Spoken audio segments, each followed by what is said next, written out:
Assalamualaikum warahmatullahi wabarakatuh. Alhamdulillah wassalatu wassalamu ala Rasulillah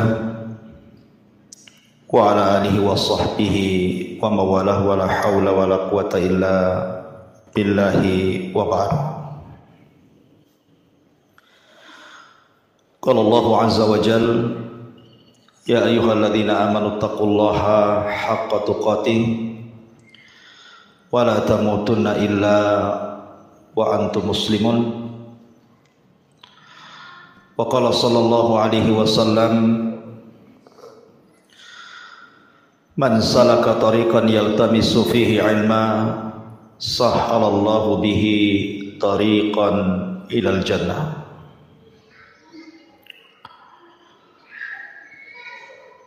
Baik, kita lanjutkan pembahasan kitab Al-Kabair karya Al-Imam Adz-Dzahabi rahimahullahu ta'ala. Dan kita masuk pada dosa besar yang ke-42, istri durhaka kepada suaminya. Ma'asyiral muslimat, ibu-ibu yang dirahmati Allah subhanahu wa ta'ala, kita tahu bahwa tujuan berumah tangga adalah menciptakan dua perkara. Pertama, mawaddah, dan yang kedua, rahmah. Dan itu difirmankan di dalam Al-Quranul Karim, wa min ayatihi an khalaqa lakum min anfusikum azwaja litaskunu ilaiha wa ja'ala bainakum mawaddatan wa rahmah inna fi dzalika laayatin liqaumin yatafakkarun. Dan dari tanda-tanda kuasa Allah, ayat-ayat Allah, Allah subhanahu wa ta'ala menjadikan kalian itu berpasang-pasangan. Ada suami, ada istri. Tujuannya adalah wa ja'ala bainakum mawaddatan wa rahmah, agar Allah subhanahu wa ta'ala jadikan kepada kalian itu mawaddah, saling mencintai, wa rahmah, saling memberikan kasih sayang sesamanya. Dan itu sebuah tanda kekuasaan Allah bagi orang-orang yang mau berfikir. Ini tujuan orang berumah tangga, maksudnya di dunia. Adapun di akhirat tentu tidak lain dan bukan tujuan berumah tangga itu untuk meraih surga. Karena tujuan rumah tangga itu bukan segala-galanya, tetapi wasilah. Ibarat kapal, kalau seandainya mengarah ke surga, naik di situ.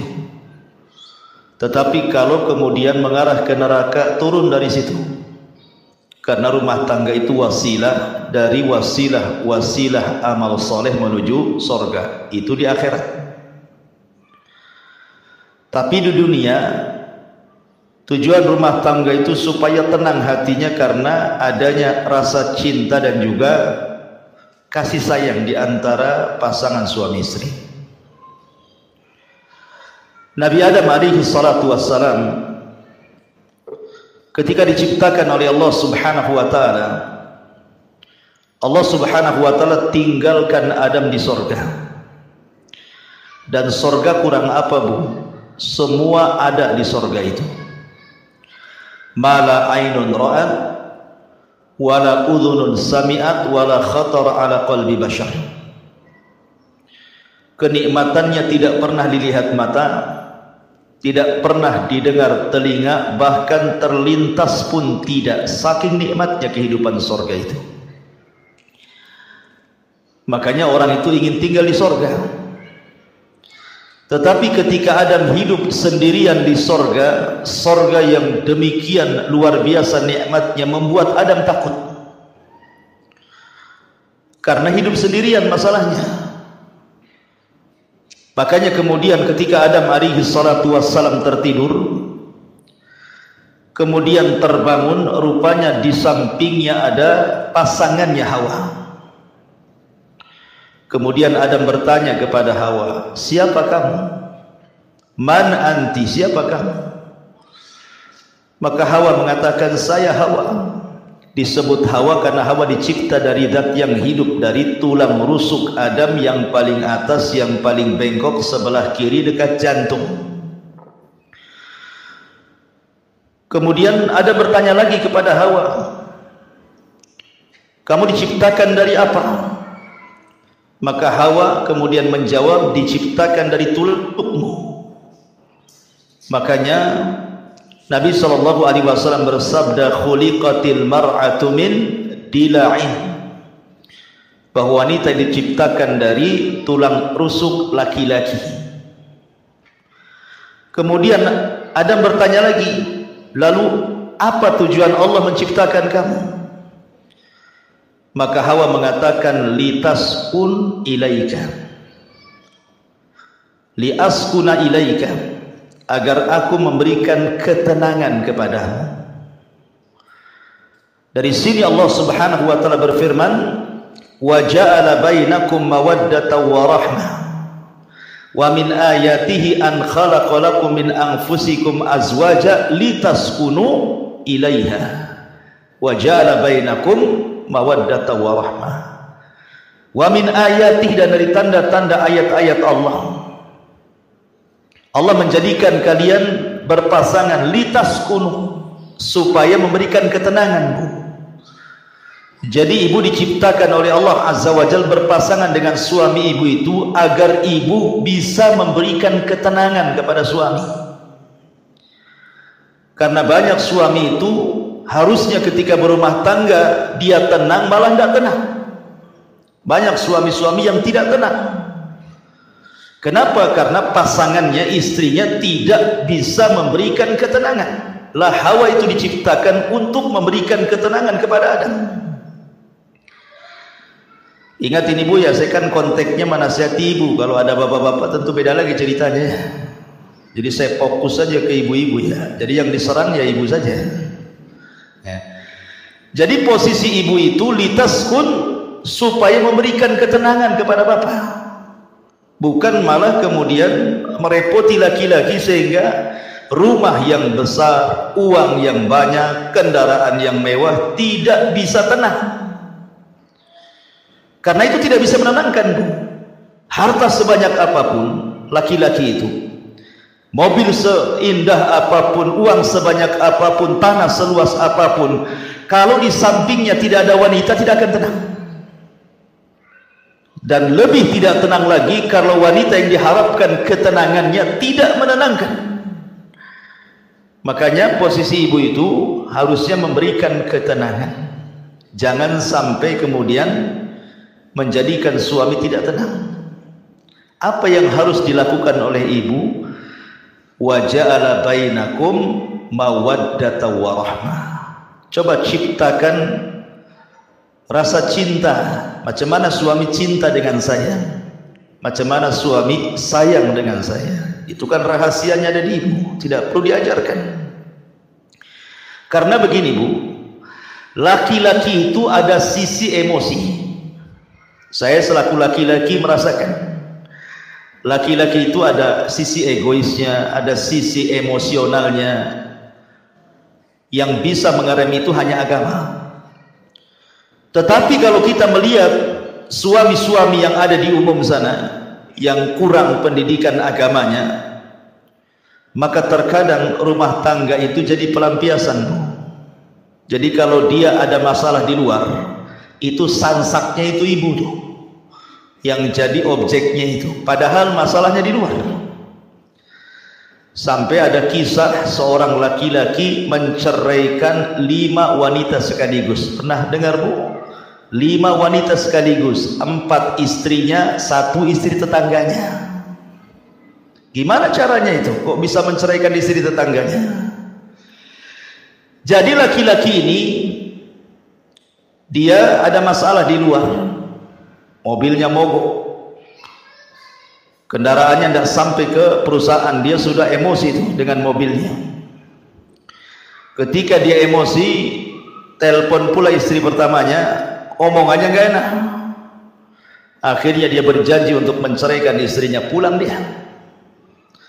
Sampai di rumah, mana istriku yang pertama? Datang istri yang pertama, kenapa kau ngomong begini begitu? Anti talik, saya ceraikan kamu. Satu tuh kena cerai. Datang istri keduanya, kaget. Bang, salah apa istrimu tuh? Kenapa kau ceraikan dia? Bertakwalah kau kepada Allah. Marah lagi, namanya lagi emosi, Bu. Dipanas-panasi makin emosi. Oh, kalau gitu kau ceraikan juga kau. 2 lah diceraikan. Datang lagi istri ketiganya.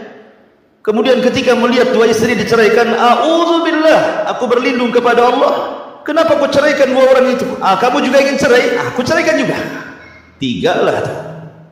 Datang istri keempatnya mengatakan, bang, kau sudah ceraikan 3 istrimu, sekarang tinggal aku. Ceraikan juga aku. Akhirnya diceraikan. Oh, kau minta cerai juga? Anti talik, kalau gitu ku ceraikan juga kamu. Datang istri tetangganya, dengar kan, kok ribut-ribut. Ketika melihat laki-laki itu, kata istri tetangganya, a'udzubillah, hei fulan, aku berlindung kepada Allah, bagaimana bisa kau menceraikan dalam sekejap 4 istrimu? Lagi emosi, Bu. Oh, kalau gitu saya ceraikan kamu sebagai wakil suamimu, kalau suamimu mengizinkannya. Datang suaminya, aku izinkan. Coba ingat, 5 perempuan dicerai dalam satu waktu. Itulah kisah seorang laki-laki menceraikan 5 istri itu gara-gara emosi. Artinya begini, Bu, dalam kondisi apapun ibu tidak tahu suami itu ada masalah apa di luar. Makanya kenapa seorang wanita itu digunakan atau difungsikan oleh Allah untuk memberikan ketenangan. Lihat Khadijah ketika Nabi SAW dalam kondisi ketakutan, kemudian dia datang kepada Khadijah dan mengatakan, dasiruni, dasiruni, selimuti aku, kata Rasul. Maka Khadijah pun menyelimuti Rasul dan masuk dalam selimut itu juga. Kenapa kemudian Rasul minta diselimuti? Karena salah satu yang bisa menenangkan itu selimut. Orang lagi takut biasanya sembunyi di balik selimut itu, ngurangi sedikit lah. Baru setelah tenang, baru Khadijah pun kemudian bertanya, ada apa? Maka Rasul menceritakan. Khadijah langsung mengatakan, wallahi, demi Allah, engkau tidak mungkin dihinakan Allah. Orang sepertimu, orang baik, gak mungkin dihinakan Allah dengan peristiwa seperti ini. Karena bagaimanapun Rasul belum tahu makhluk yang bersayap yang segede apa gitu ya, sayapnya saja terbentang antara ufuk ke ufuk gitu ya. Bisa saja syaitan, bisa saja iblis, bisa saja jin, bisa saja apa, kan tidak tahu, sehingga wajar ketakutan karena belum tahu kalau itu adalah malaikat. Masalahnya kalau sudah tahu itu Jibril, ya nggak mungkin ketakutan Rasul kan itu. Maka Khadijah hanya mengatakan, wallah la yuhzikallahu abadan, demi Allah orang sepertimu tidak mungkin dihinakan Allah subhanahu wa ta'ala. Engkau ini orang yang suka menghormati tamu, menyambung silaturahim, membantu orang, macam-macam sifat Rasul yang baik. Kemudian disampaikan Khadijah kepada Rasul, sampai Rasul kemudian tenang. Begitulah seorang wanita. Jadi ciptakan al-hub, perasaan cinta dan juga kasih sayang. Sampai ada satu kisah. Jadi ada seorang tua yang sudah tua, seorang ibu yang sudah tua, Bu, tinggal di Amerika. Ceritanya tinggal di Amerika, di negeri kafir. Ibu ini sedang sakit, sudah nenek-nenek, sudah tua, sakit. Kemudian ada seorang wanita muda merawat dia setiap hari. terkadang menyuapi, ngurutin, mijitin, menghibur dengan kata-katanya. Baik sekali wanita muda ini kepada ibunya ini. Jadi susternya itu heran gitu ya, karena setiap hari asik dia saja, seolah-olah nggak ada keluarga lagi. Ibu ini asik dia lagi gitu. Jadi dia bertanya, siapa kamu? Apa tidak ada keluargamu? Kenapa kamu terus yang menjaga ibumu ini? Katanya perempuan muda ini bukan ibuku. Jadi kagetlah suster ini ya, karena perlakuan anak ini persis seperti ibunya sendiri gitu ya, memberikan kasih sayang, ngasih makan, begitu seterusnya lah. Jadi perawat kafir ini heran, bukan ibunya tetapi memperlakukan lebih daripada ibunya. Jadi perawat ini tanya, kamu ini siapa? Maka maksudnya ibu itu siapanya kamu gitu ya. Kata wanita muda itu, aku ini seorang muslimah, aku ini seorang wanita muslimah. Ibu ini adalah mertuaku, dia adalah ibu daripada suamiku. Jadi ketika mendengar nih suster ini bahwa itu bukan ibunya tapi mertuanya, bukan yang melahirkannya, tetapi sayangnya begitu luar biasa. Kok bisa gitu ya? Akhirnya dia berpikir, demi Allah, kata suster kafir ini, aku punya ibu, kemarin pun sakit tetapi aku tidak pernah menjenguknya. Terkadang hanya aku lewat WA saja, semoga lekas sembuh, tapi tidak pernah datang, apalagi sampai seperti menyuapi, menghibur, memijiti, dan begitu seterusnya gitu ya.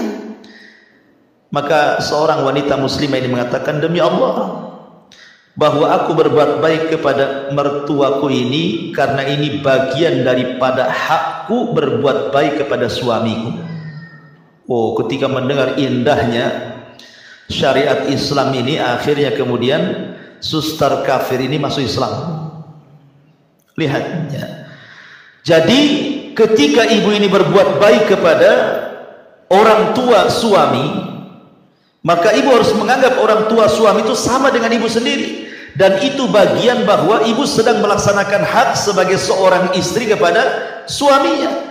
Ini di zaman ini tidak aneh gitu ya, suami ini ngirim uang sama ibunya, ibu pula yang emosi, ya kan? Jangan banyak-banyak bang kalau ngirim itu. Ini rumah belum selesai, kulkas belum dibeli, sepeda motor belum lunas, tanah sebelah belum dibeli. Aduh, semua pengen semuanya. Itu namanya ngajari durhaka suami kepada orang tua namanya. Nggak boleh. Yang ada ibu menjadikan mertua itu sama sayangnya dengan kepada ibu sendiri. Itu yang harus dilakukan sebagai hak seorang istri kepada suami ya.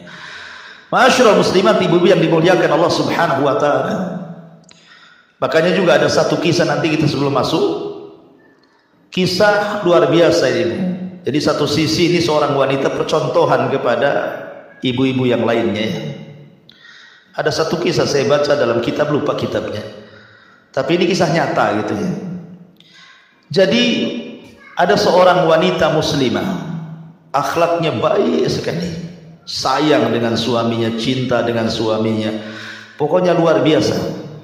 Dia tidak pernah mengecewakan suaminya, tidak pernah kata-katanya menyakiti suaminya. Dia berusaha tidak ada pertengkaran dalam rumah tangganya. Satu hari pun tidak pernah bertengkar dia. Jadi ada feedback, karena istrinya juga baik, apalah yang kurang dari istriku. Tetapi yang kurang dari istrinya adalah istrinya tidak bisa melahirkan. Istrinya mandul, tidak bisa punya anak. Padahal yang namanya seorang orang tua, kalau anaknya meninggal itu kan diharapkan punya cucu, Bu ya. Tetapi ketika anaknya tahu tidak punya anak, kan kadang-kadang orang tua itu sedih. Tetapi karena istrinya ini memang betul-betul baik pada suaminya, dan suami juga sayang kepada istrinya gitu ya. Jadi istrinya ngomong sama suaminya, bang, baiknya abang nikah lagi saja. Boleh jadi dengan pernikahan kedua ada keturunan, supaya ada yang meneruskan generasi abang. Tapi abangnya tidak mau. Demi Allah, apalah yang ada di dunia ini sudah cukup ada padamu. Akhirnya kemudian didesak-desak suruh kawin lagi, tetap tidak mau. Ini hanya berlaku kepada kisah ini Bu ya. Kalau ibu ngomong sama suami gitu, wah langsung besok kawin lagi itu. Ya, jadi ini maksudnya ini betul-betul sayangnya suami kepada istri seperti itu. Karena istri pandai mengambil sayang suami. Sampai akhirnya Allah takdirkan istrinya ini divonis kanker rahim. Dan kata dokter usianya tidak akan lama, paling lambat 1 bulan dia akan mati. Jadi istrinya ngomong sama abangnya, "Nih bang, tengok dokter sudah mengatakan bahwa usiaku tidak akan sampai 1 bulan. Sebaiknya abang menikahlah, biar aku bisa menyaksikan pernikahan itu." Akhirnya kemudian suaminya tetap gak mau. Bahkan dia ketika istrinya dirawat di rumah sakit itu, dia tinggalkan semua pekerjaannya. Dia duduk di samping istrinya, kemudian merawat istri, semua pekerjaan dibawa ke rumah sakit. Sampai betul prediksi dokter, belum 1 bulan istrinya menghembuskan napas terakhir. Betapa sedihnya seorang suami kalau yang dicintainya itu meninggal seperti itu. Lihat Nabi, 1 tahun meninggal Khadijah itu tidak bisa menghapus kesedihannya karena cintanya Rasul kepada Khadijah. Jadi setelah istrinya meninggal dunia, beberapa waktu setelahnya pembantunya datang membawa surat, dan pembantunya mengatakan, "Pak, ini surat dari istri Bapak semasa hidup. Saya dilarang memberikannya kecuali setelah wafatnya. Dan ini juga ada kado pemberian dari istri Bapak." Ada surat dan ada kado. Rupanya setelah dilihat kadonya hanya cermin biasa untuk mengaca. Kemudian dia menitip surat, dan isi suratnya dia memohon, "Bang, ketika aku di dunia aku memaksa engkau berpoligami supaya punya anak, abang tidak mau. Saya paham, boleh jadi abang takut saya cemburu. Tetapi apalah cemburu sekarang? Istrimu sudah meninggal dunia. Tidak mungkin orang di kuburan akan cemburu kepada orang yang di atas kuburan. Tolonglah menikah bang. Kalau abang cinta dengan aku, kalau dia punya anak perempuan, kasih nama anak itu diriku, supaya menunjukkan bahwa sayang itu sampai ke kuburan." Luar biasa Bu ya kisah ini. Kayak sinetron aja Ustaz. Enak kali kalau punya kisah kayak gini. Tapi tidak mustahil kok bisa dilakukan seperti ini kalau istri itu pandai menciptakan mawaddah warahmah. Lah salah satu Bu yang meretakkan rumah tangga, salah satunya yang meretakkan rumah tangga dan hilangnya mawaddah dan rahmah adalah durhakanya istri kepada suami. Apa itu? Ini kita akan bahas dalam kitab ini. Allah Subhanahu wa taala berfirman, "Wallati takhafuna nusuzahunna fa'idhuhunna wahjuruhunna fil madaji' wadribuhunna fa in ata'nakum fala tabghu 'alaihinna sabila innallaha kana 'aliyan kabira." Perempuan-perempuan yang kamu khawatirkan akan nusuz. Nusuz itu selingkuh, melakukan perbuatan-perbuatan keji dalam rumah tangga. Tidak mesti selingkuh beneran dengan laki-laki, tidak. Bisa saja dia melawan dengan kata-katanya, bisa saja melawan dengan perbuatannya sehingga menjadikan suami marah dan emosi. Maka tugas suami fa'idhuhunna, pertama memberikan nasihat kepada istrinya. Wahjuruhunna fil madaji, tidak bisa diberikan nasihat, pisah ranjang. Kalau wanita berakal, ketika suaminya saja tidak mau menyentuhnya, itu sudah sakit hatimu. Kalau wanita itu berakal, ketika suami tidak mau menyentuh, apalagi tidur di tempat lain, istri di atas, suami di bawah atau lain kamar, itu sudah sakit hati. Tapi wanita zaman sekarang akalnya sudah nggak ada. Nggak apa-apa, tidurlah sana katanya. Kadang-kadang wanita seperti itu ya. Wadribuhunna, kalau masih nekat juga, tidak mau sadar juga, tidak mau minta maaf juga, maka suami boleh memukul sebagai simbol itu akhir daripada nasihat. Maka boleh seorang suami menceraikan. Kalau sudah dipukul, fa in ata'nakum, kalau memang istrinya taat lagi, bertobat lagi, fala tabghu alaihinna sabila, maka tidak boleh mencari jalur cara untuk supaya rumah tangganya retak. Innallaha kana aliyan kabira, karena Allah zat yang maha tinggi lagi maha besar. Di sini ada kata-kata wallati takhafuna nusuzahunna, dan wanita-wanita yang kamu khawatirkan akan nusuz. Jadi Nabi SAW ketika mengatakan bahwa ada wanita-wanita yang nusuz, memang kenyataannya banyak wanita-wanita itu yang nusuz, baik dengan ucapan atau dengan perbuatan, dan yang banyak adalah dengan ucapan. Yang paling banyak nusuz seorang istri itu ucapan istri kepada suami. Makanya ketika Nabi SAW diperlihatkan tentang neraka, apa kata Rasulullah? Ittala'tun nar, aku diperlihatkan neraka, kata Rasul. Fa idza aktsaru ahlihan nisa, rupanya kebanyakan penduduknya wanita semuanya. Ada laki-laki tapi banyak wanitanya. Kemudian sahabat bertanya, apakah mereka kufur kepada Allah? Maksudnya tidak salat, tidak puasa, tidak zakat, tidak ibadah, tidak baca Quran gitu ya. Kata Rasul, tidak, mereka rajin salat, sebagian mereka rajin puasa, sebagian mereka rajin sedekah, sebagian mereka rajin ibadah. Pokoknya hak dia dengan Allah tidak dikurangi. Lalu kenapa mereka bisa masuk neraka? Maka Rasul mengatakan walakinnahunna yakfurnal ashir, karena mereka wanita itu suka kufur dengan suami dengan kata-katanya. Ingat, di sini dengan kata-katanya.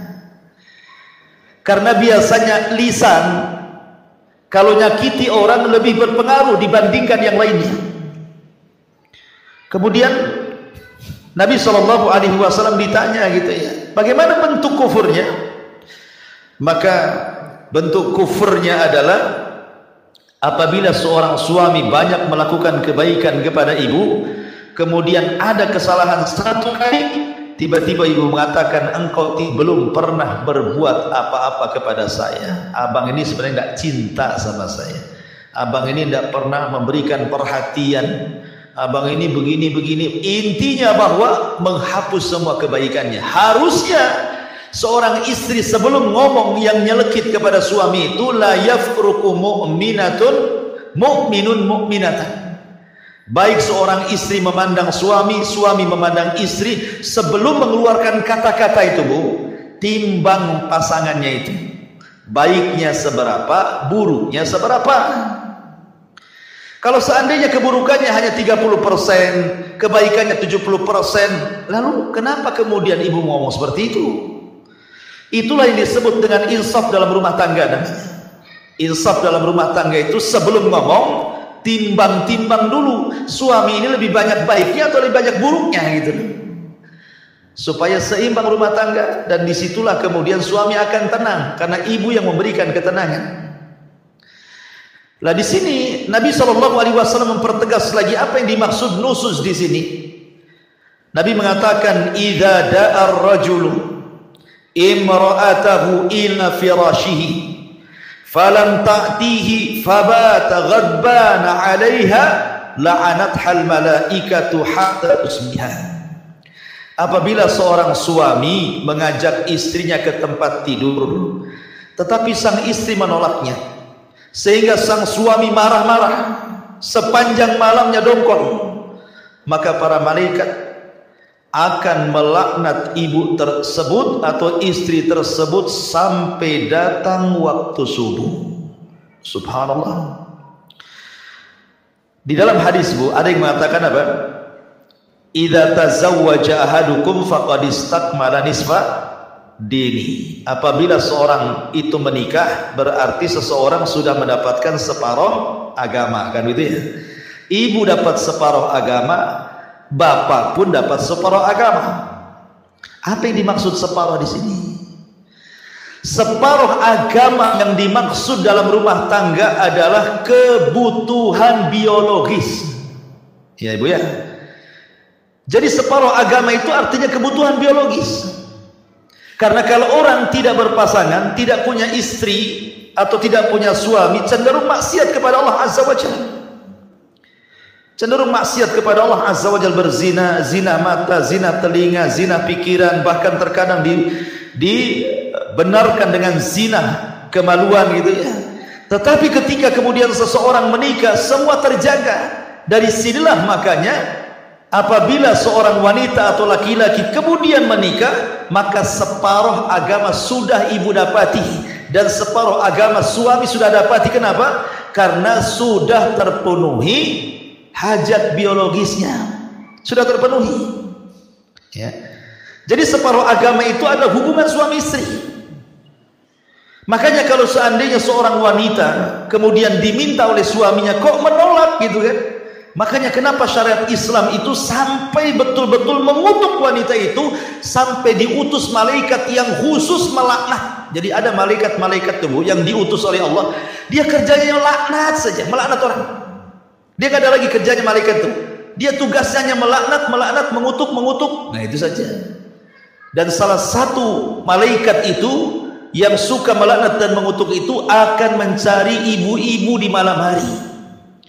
Siapa yang suaminya dongkol gara-gara ibu, siapa yang suaminya marah gara-gara ibu, gara-gara hubungan ranjang, maka malaikat itu akan terus mengutuk-ngutuk ibu walaupun ibu sedang tidur sampai subuh. Bayangkan kalau takdirkan ibu tidak bangun lagi tuh, ibu meninggal dunia sementara sedang dikutuk-kutuk malaikat, apa jadinya tuh ya. Makanya di sini kenapa kemudian Imam Zahabi rahimahullah taala memasukkan durhaka kepada istri dalam bab hubungan suami istri yang khusus itu bagian daripada dosa besar. Dalam riwayat yang lain, idza batatil mar'atu hajiratu firasha zawjiha la'anatha al malaikatu. Apabila sang istri semalam menjauhi tempat tidur suaminya, maka para malaikat akan melaknatnya. Maksudnya kalimat menjauhi ini Bu, bisa secara hissi, bisa secara maknawi. Secara hissi, ibu pindah ranjang ya, dengan alasan apalah, tidak mau tidur sama suaminya, itu secara hissi. Secara maknawi gitu ya, suami tidak tertarik sama ibu ya maaf, mungkin kadang suami tidak suka dengan istri, mungkin ngoroknya keras gitu kan. Ada istri itu ngoroknya 1 kilo kedengaran kok gitu kan.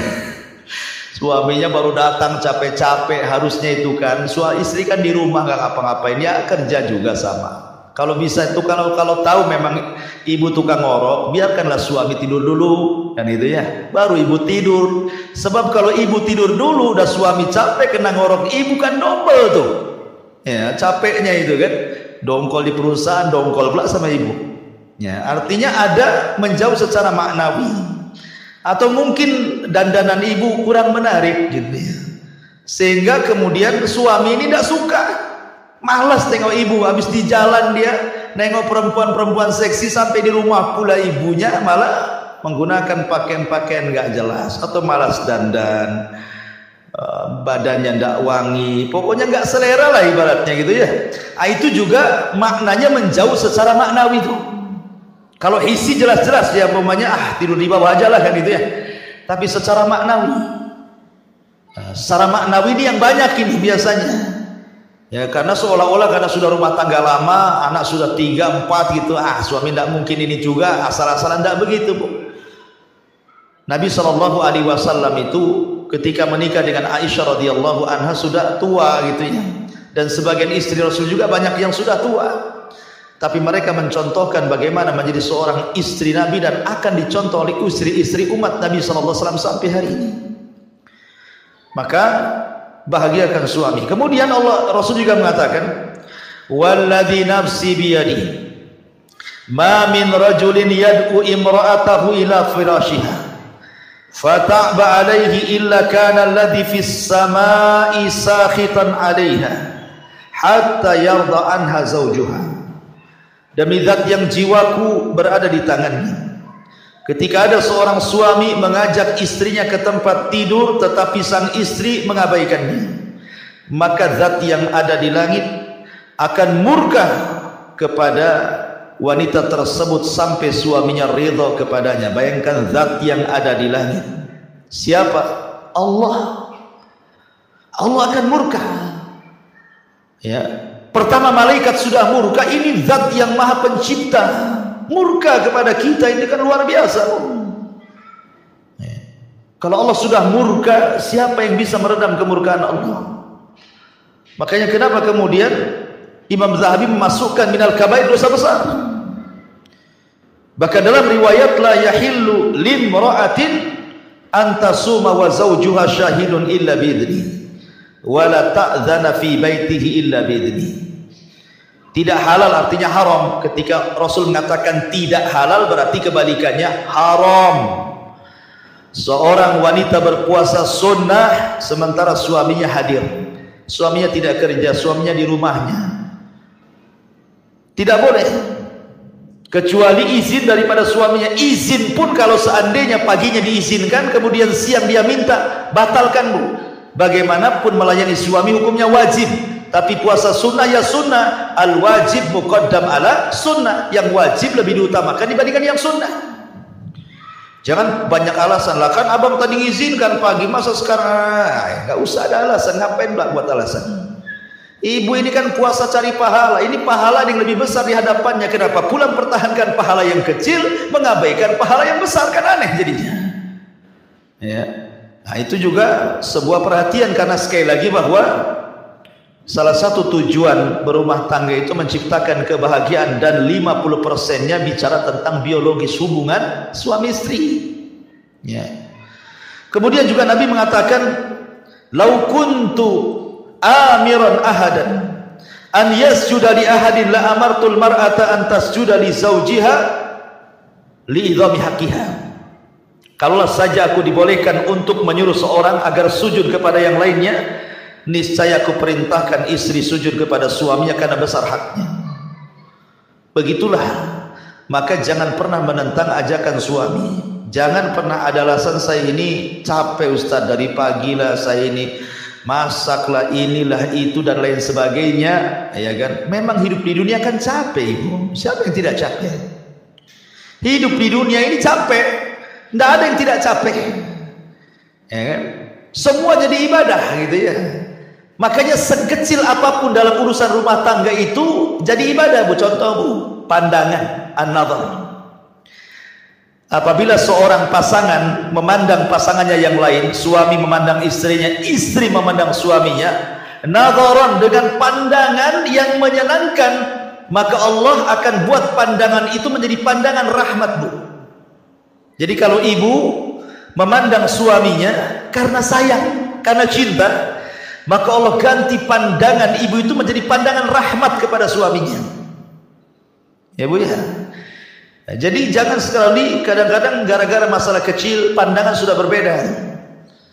Istrinya pengen dibelikan apa sama suaminya kan, mungkin sudah janji tak sebulan 2 bulan mau belikan cincin umpamanya gitu ya. Bang, abang kan udah janji mau belikan cincin 5 gram jadilah bang katanya. Kata abangnya, nantilah, belum ada uang. Mulai pandangannya sinis, beda tuh. Kan? Jangan bu, ya, jangan seperti itu. Kalau bisa stabilkan sajalah pandangan itu. Nggak perlu kemudian gara-gara itu kemudian sinis pula gitu. Supaya suaminya dibuat pula persoalan, supaya suaminya betul-betul belikan ibu emas. Dibuat gara-gara lah bahasanya kan. Jadi mandang saja pahala. Apalagi kalau lebih daripada itu, turun dari pandangan ke lisan, senyum.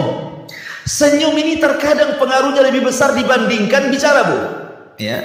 Senyum itu bisa lebih besar pengaruhnya dibandingkan orang bicara, merayu. Ya. Tetapi senyum itu pengaruh luar biasa. Saking berpengaruhnya senyum itu, sampai Rasul mengatakan loh, tabassumuka li akhika sadaqah. Senyum kamu kepada saudaramu itu dianggap sedekah. Bagaimana kalau seorang istri senyum kepada suami? Tidak pernah senyum terus, kan enak bu kalau orang senyum terus. Ya, kayaknya suami itu kayaknya tenang, kayak pengen pulang terus. Walaupun merasa salah itu kalau nengok senyum istrinya itu tenang, Bu. Ya. Tapi kalau ibu sudah menampakkan apa namanya wajah seramnya ya, gimana suami akan tenang? Senyumlah walaupun ada masalah, senyum. Terkadang aneh, ada seorang istri lagi masalah dengan suaminya, tiba-tiba ada telepon dari kawannya, sempat-sempatnya dia tertawa dengan kawannya di saat dia sedang bermasalah dengan suaminya. Padahal tertawa dan senyum kepada kawannya dalam telepon itu dibuat-buat karena hatinya dia sedang dongkol gitu loh. Kalau dia bisa membuat senyum pura-pura kepada kawannya seolah-olah tidak ada masalah, kenapa tidak bisa buat pura-pura senyum kepada suaminya, Bu? Kan gitu ya? Kan aneh jadinya. Kok sama orang bisa pura-pura, kok sama suami tak bisa pura-pura gitu ya? Buatlah senyum pura-pura, ada apa-apa senyum pura-pura. Masalahnya gini Ustaz, saya kalau senyum-senyum kepada suami apa kau katanya? Ada apa? Ya karena ibu jarang senyum. Jadi kalau ibu senyum, suami udah deg-degan tuh jadinya. Ini jangan-jangan ada maunya nih kan gitu ya. Nah, tapi kalau orang senyum terus kan nggak curiga suami itu. Ini jarang senyum, sekali senyum pasti ada apa-apa tuh di balik senyum tuh. Makanya apalagi kalau tambah daripada pandangan senyum sampai kepada kata-kata, sampai kepada perbuatan. Maksudnya perbuatan itu ibu menyenangkan suami, betul-betul menyenangkan gitu ya. Mampu menjaga badan, maaf Bu ya, mampu menjaga badan. Ini enggak gitu ya. Makin bulan kok makin tambah lah beratnya ini. Timbangannya sampai jarumnya nggak ada lagi angkanya. Ya, jadi jagalah penampilan, jaga pakaian, jaga semuanya. Nggak masalah, saya sudah tua Ustaz. Nggak ada agama itu, nggak ada tua, nggak ada muda. Ya. Agama itu semua sama ya. Mau tua, mau muda, mau baru kawin, mau sudah lama kawin, semua sama. Karena inti rumah tangga itu adalah mencari redha. Sementara suami itu ibaratnya ibu bagi suami. Kalau keridhaan Allah itu di tangan seorang ibu bagi suami, maka keridhaan Allah bagi istri ada di tangan suami. Mana dalilnya? Lihat hadis selanjutnya. Ungduri aina anti minhu fa innahu jannatuki wa nar. Berkata Aman bin Muhsan, aku pernah menceritakan suamiku kepada Nabi SAW. Lalu dia mengatakan, kata Nabi SAW ketika dia mengatakan, bagaimana kondisimu dengan suamimu? Kata wanita ini, aku sudah berusaha keras membahagiakan suamiku kecuali apa yang aku tidak sanggup, kata wanita ini. Maka Rasul bersabda, lihatlah di mana posisimu di hadapan suamimu, karena suamimu bisa menjadi sorgamu dan juga bisa menjadi nerakamu. Jadi yang menentukan sorga dan neraka seorang anak wanita itu, istri itu adalah suaminya. Beda dengan suami. Kalau suami yang menentukan sorga dan neraka ibunya, orang tuanya, karena haknya lebih besar dibandingkan kepada istri dan anaknya. Beda dengan istri, ya kan? Kalau istri yang lebih berhak kepada suami, adapun orang tuanya nomor dua. Kalau suami orang tuanya nomor pertama, istri dan anaknya nomor kedua. Makanya di mukadimah saya katakan, jangan ibu ajari suami durhaka kepada orang tua. Jangan. Laki-laki itu berakal, Bu. Dia tahu bagaimana cara membahagiakan, ya. Walaupun sebenarnya orang tua, dimanapun orang tua, Bu, ketika melihat anaknya sukses itu pasti dia senang. Dia senang. Terkadang ada sebagian orang tua itu tidak peduli dengan anaknya. Mau anaknya itu public figure, mau anaknya itu mungkin punya jabatan, punya pangkat, pemimpin, kadang-kadang nggak peduli orang tua itu. Orang tua itu hanya menyokolahkan anak itu supaya anaknya jauh lebih baik dibandingkan orang tuanya. Apalagi orang-orang tua di desa yang tahu bahwa kita ini anaknya, gitu saja, nggak peduli ibu ini jadi apa, di mata ini suami jadi apa, nggak peduli.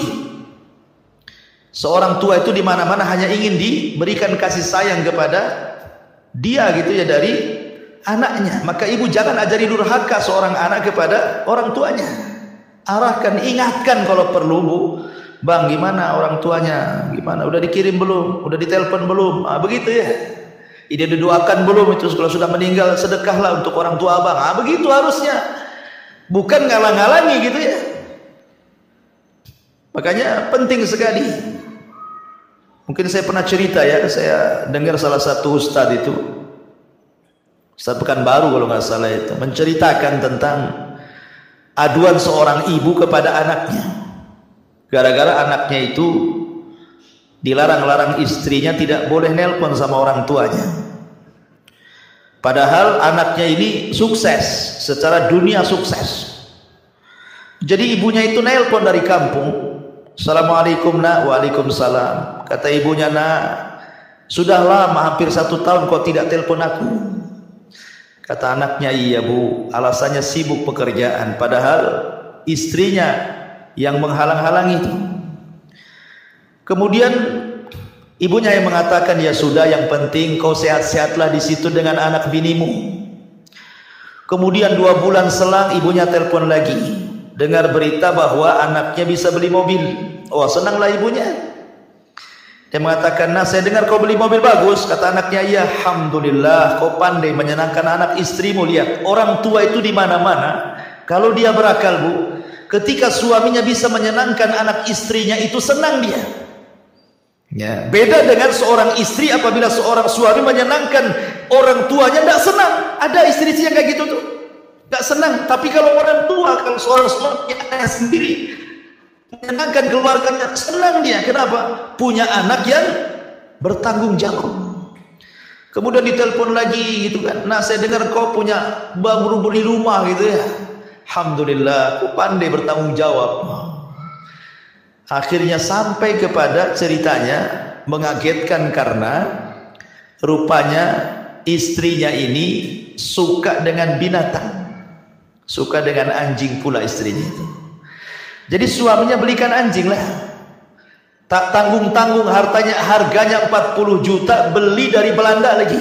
Wah, banyak kali tuh, beli anjing saja 40 juta, impor lagi dari Belanda. Akhirnya terdengar sama ibunya, teleponlah ibunya. Nah, apa benar kau beli anjing 40 juta dari Belanda? Kata anaknya, betul bu. Dia nutup-nutupi istrinya. Kata ibunya, dengarkan nak, ini wasiat ibu terakhir kalian. Kau beli anjing harga 40 juta. Kau buat tempat yang indah untuk anjingmu. Kau beli makan untuk anjingmu pagi, siang, sore, malam. Kau rawat anjingmu pagi, siang, sore, malam. Demi Allah nak, kalau seandainya Allah subhanahu wa ta'ala wafatkan ibumu ini, kemudian Allah ciptakan kembali ke dunia, demi Allah, ibu tidak mau tercipta menjadi seorang manusia, hanya ingin tercipta menjadi seekor anjing supaya ibu bisa melihatmu. Oh, bayangkan, saking sakit hatinya seorang ibu itu. Ya, padahal doa seorang ibu itu 1 kali saja bu, 1 kali saja seorang ibu itu berdoa, kata Imam Syafi'i, itu sudah cukup, bisa membahagiakan rumah tangga anaknya. Tapi orang tua hari ini banyak mendoakan kebaikan orang tua, bukan hanya sekali, tapi tidak diijabah oleh Allah. Kenapa? Karena anak terlampau banyak menyakiti orang tuanya, sehingga doanya tidak diijabah. Padahal yang namanya orang tua kandung itu cuma 1 bu, ayah kandung pun cuma 1. Nggak ada ibu kandung, ayah kandung kedua, itu nggak ada ceritanya. Artinya bahwa kalau masih hidup dan dekat, kunjungi, ajak suaminya. Kalau jauh, telepon, seringlah telepon. Kalau memang sudah meninggal, ajak ke kuburannya, ziarah, kemudian berdoa, bersedekah, kan begitu. Lah harusnya istri mendorong-dorong suaminya untuk melakukan seperti itu. Kemudian Rasul mengatakan, la yanzurullah ila imra'atin la tashkuru li zawjiha wa hiya la tastaghni anhu. Allah tidak akan melihat kepada seorang istri yang tidak bersyukur kepada suaminya sedangkan ia masih membutuhkan suaminya. Dia butuh suaminya tapi dia tidak sayang. Ini wanita terlaknat kan ini. Dan yang terakhir, man kharajat min baiti zawjiha la'anathal malaikatu hatta tarji'a aw tatum. Barang siapa seorang istri yang keluar dari rumah suaminya tanpa izin suami, maka para malaikat akan melaknat hingga dia kembali atau bertobat. Banyak istri gara-gara bertengkar dengan suami dia nggak sabar, akhirnya ditinggalkan suaminya pulang ke rumah orang tuanya. Itu kan banyak tuh kasus-kasus kayak gitu, Bu ya. Dia tidak baca hadis ini, ya, Allah laknat. Kalau ada permasalahan dengan suami, maka cobalah cari solusi berdua. Kalau tidak sanggup, maka libatkan keluarga, atau mungkin ustad-ustad, atau mungkin wejangan-wejangan dari tokoh-tokoh yang mungkin dekat dengan suami, atau bisa mendamaikan, atau bisa menenangkan. Yang jelas jangan terburu-buru keluar, apalagi tanpa izin suami. Itu ada masalah. Tidak ada masalah saja tetap dilaknat. Makanya biasakan Bu keluar ke tetangga saja, izin sama suami. Walaupun suami lagi kerja, WA lah gitu, bang saya mau ke rumah tetangga gitu ya. Minta izin, apa salahnya? Apalagi jauh, apalagi ada masalah. Ya, maka ini harus diperhatikan dosa besar yang seperti ini, karena bagaimanapun itu penentu surga dan neraka ibu di hadapan suami. Wallahu a'lam bishawab. Ini yang bisa sampaikan, mudah-mudahan ada manfaatnya.